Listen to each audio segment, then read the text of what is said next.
दुर्ग की ओर, जहां से हमारे सहयोगी सुबोध तिवारी हमारे साथ जुड़ चुके हैं। सुबोध, आज क्या कुछ जानकारियां और क्या कुछ खबरें सुर्खियों में रहेंगी? जब से मनरेगा का नाम विकसित भारत जी राम जी योजना किया गया है, यह नाम परिवर्तन जो है ये कांग्रेस पार्टी को बिल्कुल भी पसंद नहीं रहा है। यही वजह है कि लगातार इनके द्वारा धरना प्रदर्शन किया जा रहा है, बयानों के प्राण चल रहे हैं और भारतीय जनता पार्टी पर लगातार राम के नाम की राजनीति किए जाने का आरोप लग रहा है। साफ बात है कि पहले यह नरेगा हुआ करता था, फिर मनरेगा हुआ, अब जी राम जी हो गया है, विकसित भारत जी राम जी हो गया। यह बात जो है यह कांग्रेसियों को बहुत खल रही है। और रही बात अगर मूल भावना की कि गरीबों को रोजगार देने को लेकर है, तो बजट बढ़ाने के बाद अगर नाम बदलने से भी अगर गरीबों को काम मिल रहा है तो इसे देखना भी लाजमी होगा। लेकिन कांग्रेस पार्टी लगातार अपने विरोध का, आपत्ति का रुख अख्तियार किए हुए है।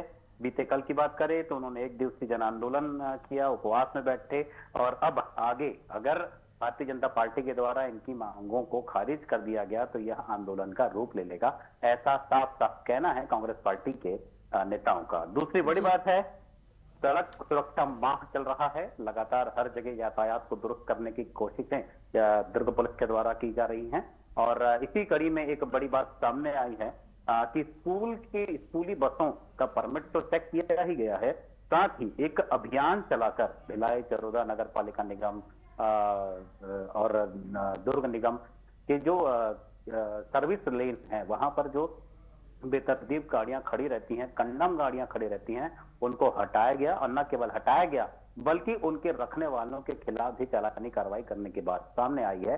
फिलहाल सर्विस रोड को फ्री किया जा रहा है ताकि सुगम यातायात यहाँ पर होता रहे और किसी भी तरह के कोई हादसे न हो। तीसरी बड़ी बात है, ऑनलाइन ट्रेडिंग को लेकर एक हमेशा ही एक साइबर फ्रॉड का मामला सामने आता रहा है।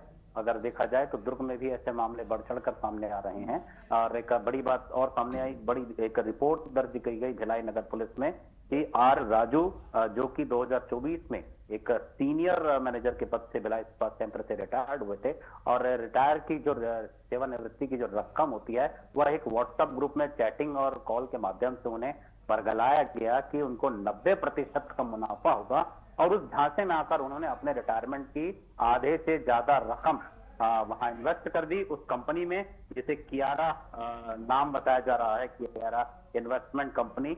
और वहां से अब जब मुनाफा तो हुआ ही नहीं, उल्टे मूल रकम भी फंस गई, तो उन्होंने इसकी रिपोर्ट दर्ज कराई है। फिलहाल साइबर थाने में रिपोर्ट दर्ज है, खोजबीन जांच पड़ताल की जा रही है। हो सकता है बहुत जल्द इनके जो ठगी की जो रकम है वह बरामद कर ली जाए। और दूसरी बात, तीसरा मैटर है धान बेचने को लेकर, मात्र 14 दिन बचे हैं और उसमें से भी अगर शनिवार रविवार निकाल लें तो और दिन घट जाते हैं। तो ऐसे में 2,44,000 से भी ज्यादा मीट्रिक टन धान की खरीदी होना बाकी है।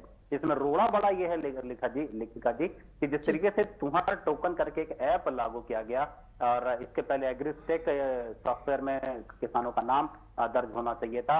अब ये दोनों ही जगह में अगर नाम मैच नहीं हो रहा है तो किसान को टोकन भी नहीं मिल रहा है। एक बड़ी समस्या आन पड़ी है कि जो छोटे किसान हैं, जो आंचलिक क्षेत्रों में खेती किसानी करते हैं, उनके धान की बिक्री को लेकर टोकन नहीं मिलने से उन्हें एक बड़े नुकसान की बात सामने आ रही है। अगर दर्जन मतलब 12 से 13 दिनों के भीतर अगर सरकार ने कोई अच्छा निर्णय ले लिया तो हो सकता है कि ऑनलाइन हो या ऑफलाइन किसान को जल्द टोकन मिले तो वो अपना धान बेच पाए।